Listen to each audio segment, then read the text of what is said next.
afternoon everyone, I'm Gary Martin, and today I'm going to be showing you how to best use your hybrid club, because it's a club that a lot of people buy for sort of second shots out of semi-rough and second shots on fairway. There's a lot more you can do with it than just that, and you know, this has been a club that I've been threatening to buy for quite a while. You'll know if you've been watching my vlogs, you know, I've got a 2-iron in my bag and I've just not had room for a hybrid. And I've generally loved playing a 2-iron. It's actually, I said 2-iron, it's actually a 3-iron, but it's quite a strong lofted 3-iron, so I call it a 2-iron. But recently, I've found that I've really been struggling with my short game, and I found that I've really needed a hybrid club in the bag for around the green. And I thought, you know, while showing you how to play that kind of shot, I'll show you how to best play some other shots as well, because there's not just one setup for a hybrid. And I think that's what, one of the things I learned as a mid to low handicap golfer is that, you know, when we're having instruction as a higher handicap golfer, we get taught how to play a driver, we get taught how to play irons and, you know, wedges, but we only get taught in one way, and we don't get taught in different circumstances. That was something I didn't discover till I was quite a low handicap. So, you know, if you're a mid handicapper and a high handicapper and you only play your hybrid one way or with one setup, this could be a video that could really help you get the most out of your hybrid clubs. So when you're playing so close to the green like this, what we don't want to do is get into a normal setup like you're playing a hybrid. So we don't want that ball in front of centre at a wide stance and gripping it, you know, in a normal position, which I have seen people do, believe it or not. What you're going to do is you're going to sort of stand with your feet really close together, all right, because that's going to help us control the speed of stroke, and it's going to help us keep a swing centre, because if we were to get too aggressive with a stroke, we'd lose balance. So starting with your feet really close together, and then we're going to let as hands hang, all right, from his shoulders naturally, and that might mean that you could even be gripping it lower than the grip. But from there, you're going to be able to make a pendulum stroke and just brush, you know, lightly brushing the surface. And what we want to do as an insurance policy against hitting the ground first, we're going to play the ball off the inside of the back foot here, and we're going to put just a little bit more weight on this front leg, so like 60% of your weight on the front leg. So then when you're making your stroke, the club, because your sternum's pointing forward, your club's going to come off the floor a little bit and then brush the surface after the ball. Okay, so it's going to get that little bit of a descending blow, and then we're going to play it. It's got to be a pendulum stroke. I had a lesson with a guy last night who were very much that, you know, let the club go in front of his shoulders. It's going to be controlled by his shoulders, and the club head is only ever going to move at the same speed as your shoulders. It's like a pendulum, like a grandfather clock, if that's what you might call them. So we'll get one off there. So it just bumps through. So feet close together, let the arms hang, line up off the back foot, 6% of the weight forward, and then a little bit of a pendulum stroke just to bump it through. And for me, that's a much more reliable technique. It's not pretty, you know. Some might think, well, you're a pro, you should be able to, you know, flop that over this rough and stop it on a 2-pence. But, you know, if you've got any negativeness, it's about playing a high percentage shot that you're comfortable with.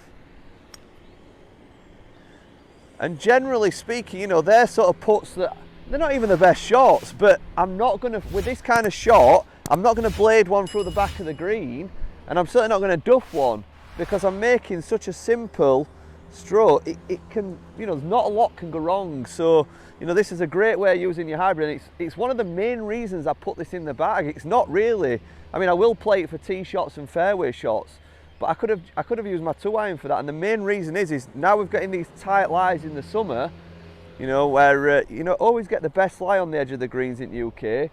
It's such a nice shot to have in your bag. So the next shot where a hybrid is really useful, and, you know, a shot that you couldn't really do with a long iron and a low loft, you need to have some loft, or you need to have something with a really wide sole for this shot, which, you know, a hybrid is perfect for, is when you miss the fairway. And these lies, you know, the ball's sat a little bit in an indentation, so it's not sat up on the, you know, on the top of the grass, it's actually sat in there. You know, I think if I were going to hit an iron from here, I'd be reluctant to hit less than a 5. I mean, 5 would be pushing it, but I've got a free hybrid for this, so this is one that, you know, I'll be able to get a bit more distance with this club and have a little bit more confidence of striking it clean as well.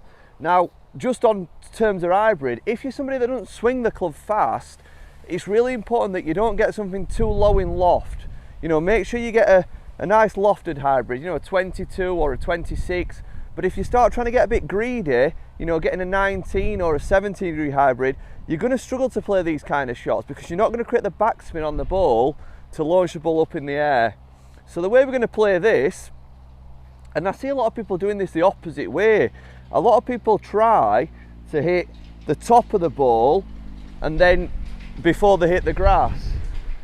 Like this is they try to hit the ball, they try to hit steep onto it, feeling like you know, squeezing it out, but you take the loft off the club, you know, the ball's not going to launch very far, and the idea is here, what we want to do is make sure we hit the bottom off the ball. So as an insurance policy to do that, what I'm going to do is I'm going to set the ball towards my front heel like I would a driver, but I'm not going to address the ball, I'm going to address the grass behind the ball. So about a club head behind the ball, I'm going to address the surface there, and that's an insurance policy for me to make sure that I sweep the ground before I get to the ball, and I'm making sure that the back of my shaft is just sort of vertical. I'm not leaning it forward, all right, I'm not leaning it back, I'm just going to keep it nice and vertical, and I'm really going to focus my eye line on that grass behind the ball. I'm not even interested in the ball at this stage, and I'm going to get, you know, try to sweep that grass and get the bottom of the ball like that, and that's flown. I mean, I couldn't have hit that any better off a tee. So again, playing off my front heel, taking a normal width for stance for a hybrid, which is just a little bit wider than my shoulders, and then addressing the surface, a club head width behind the ball, really focusing on that, and trying to sweep that grass before the ball. And that, it's absolutely towering. Absolutely towering. And I definitely couldn't do that shot with a 2-iron. With a 2-iron, I'd be having to feel like, or a 3-iron, I wouldn't be able to feel like I can hit the surface that far behind the ball. You know, I'd be a bit scared and thinking this isn't going to glide through, this is going to dig in. So front heel, feet shoulder width, aligning that club head behind the ball. And again, look at the launch on that.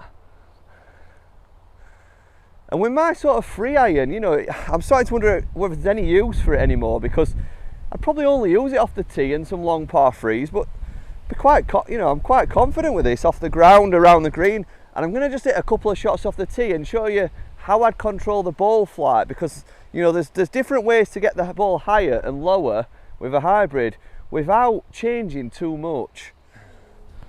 So when I'm playing this off a tee, I like to play it very much like an iron. So I'm going to play this just a ball in front of centre, because it would be a long iron, wouldn't it? It'd be a 3-iron sort of club. So I'm going to play that just a ball in front of centre,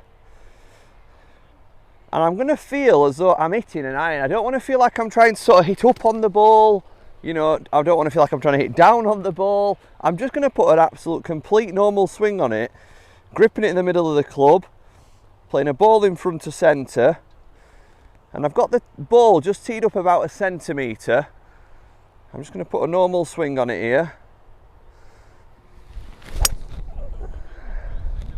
That's fantastic, that. I'm going to show you down the line view as well, guys, but I'm going to show you how I control the ball flight if I wanted to hit it into a win with one small little change. You know, it's not going to be leaning towards target or anything like that. It's literally going to be going down the handle, going lower on the handle, because what that's going to do is going to shorten your backswing, and it's going to reduce the amount of club speed that you create to help you create that little bit lower flight. And if you're hitting into a wind, that don't mean you're going to lose distance. We're not changing ball position.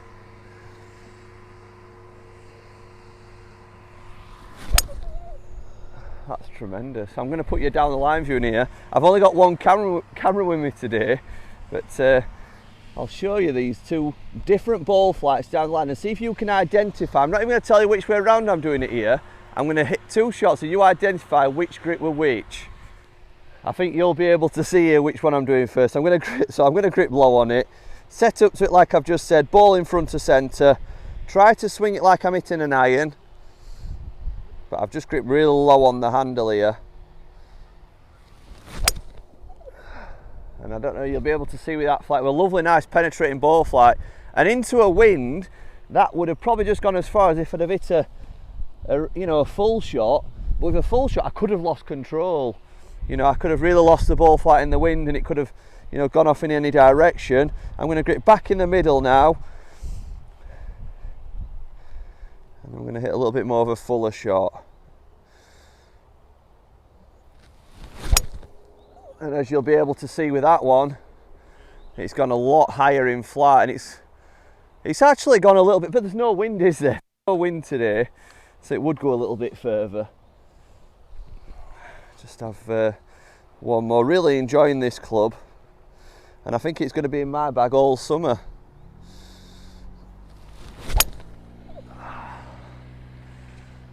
That's fantastic. So if you've enjoyed that, guys, that's 3 ways that I'm hoping you can pick up a few golden nuggets from that, because they're little tips that I didn't pick up on until I was a really low handicapper. And if you're a mid handicapper, that could just be what you need to try and get a little bit more out of your game. So if you're enjoying these videos, please do like, subscribe, and comment, say you've watched the video, and please do get in the comments as well. Give me some tips. What do you want to see next? And we'll see you in a few days' time. Bye.